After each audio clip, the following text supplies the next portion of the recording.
What's up, YouTube? Today I've got a one layer 91mm build here with Micarta Scales with the Swiss shield inlay. These are just a regular scales, so just got the tweezer and toothpick. For the back tool, we have the corkscrew.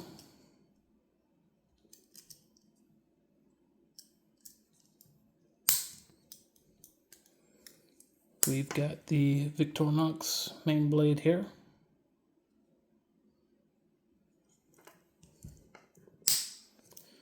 And on the other side, we have a file that comes from the 91mm companion.